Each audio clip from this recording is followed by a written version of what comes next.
10년의 외도 끝은 지옥일 줄 알았는데 비로소 숨이 쉬어졌습니다. 오늘 저는 여러분께 아주 긴 그리고 아주 아픈 이야기를 꺼내보려 합니다. 10년. 누군가에게는 아이가 태어나 초등학교에 입학할 시간이고 누군가에게는 강산이 변할 시간이죠.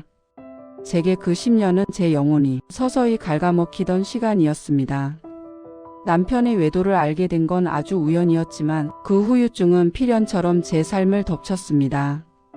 작가라는 직업을 가진 제게 문장은 곧 삶이었는데 그 긴 시간 동안 저는 단 한 줄의 진실된 문장도 쓰지 못한 채 거짓된 평화의 가면을 쓰고 살았습니다.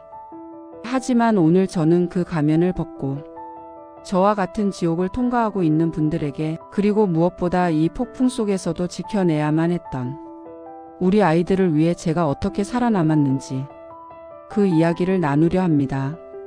10년이었어.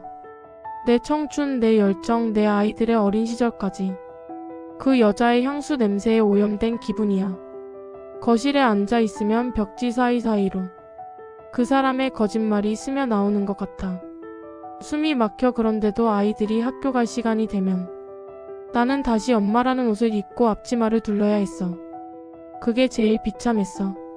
외도의 끝은 단순히 이혼 서류에 도장을 찍는다고 끝나는 게 아닙니다. 진짜 싸움은 그 후에 시작되죠.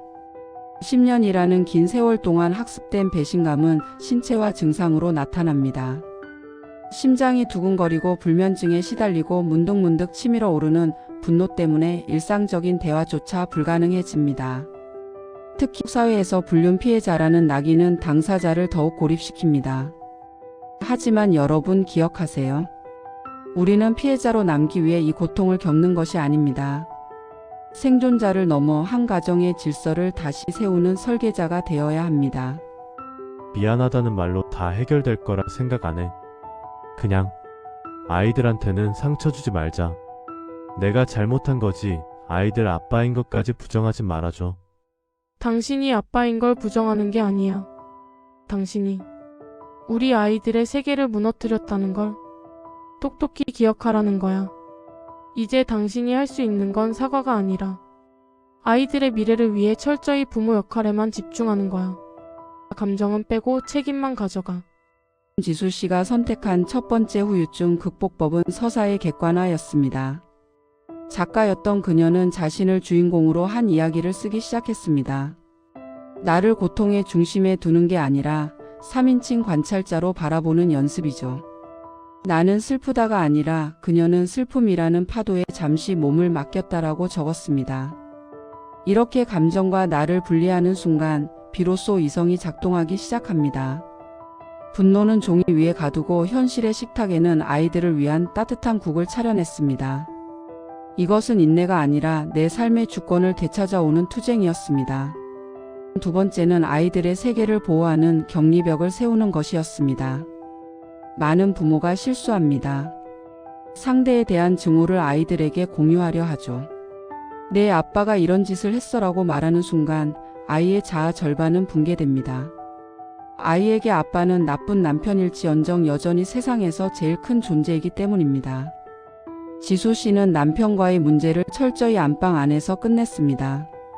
아이들 앞에서는 냉정할지언정 예의를 지켰고 아빠의 부재나 잘못을 아이 탓으로 돌리지 않았습니다.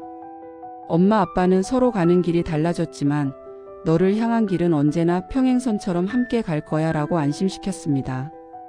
아이들에게서 아빠를 뺏고 싶지 않았어요. 그건 내 복수지 아이들을 위한 사랑이 아니니까요. 그래서 결심했죠. 전 남편을 비즈니스 파트너로 대하기로요. 양육이라는 거대한 프로젝트를 함께 수행하는 공동 창업자라고 생각하니 마음이 한결 편해졌습니다. 세 번째, 현대적인 전략적 부모 협력입니다. 이제 한국의 이혼 문화도 변해야 합니다. 감정의 앙금이 남았다고 해서 아이의 면접교섭권을 무기로 사용하거나 양육비를 구걸하듯 받아서는 안 됩니다. 지수 씨는 남편과 정기적인 부모 회의를 가졌습니다. 아이의 성적, 건강, 정서 상태만을 주제로 한 드라이한 회의입니다. 사적인 대화는 일절 배제했습니다. 오직 아이의 행복이라는 공동의 목표만을 공유하는 관계.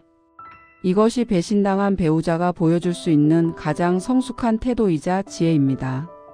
후유증은 예고 없이 찾아옵니다. 잘 지내다가도 비슷한 향수 냄새에 혹은 그 사람이 즐겨 듣던 노래에 무너질 수 있습니다.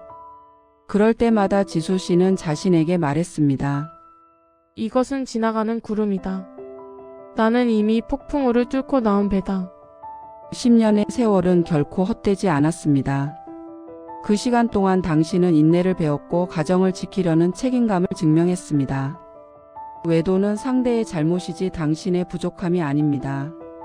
당신은 여전히 아름답고 충분히 사랑받을 자격이 있는 사람입니다. 이제야 보여요. 아이들의 웃음소리가 얼마나 맑은지. 제가 무너지지 않아서 정말 다행이에요. 10년 전에 저에게 말해주고 싶어요. 곧 괜찮아질 거라고. 너는 생각보다 훨씬 강한 사람이라고요. 10년의 외도라는 긴 터널을 빠져나온 모든 분께 경의를 표합니다. 여러분의 상처는 흉터가 되겠지만 그 흉터는 단단한 살이 되어 당신을 보호할 것입니다. 아이들의 손을 잡고 당당하게 걸어가세요. 당신의 이야기는 이제부터 진짜 시작입니다. 배신의 기록을 덮고 이제는 희망의 문장을 써 내려가시길 바랍니다. 당신은 혼자가 아닙니다.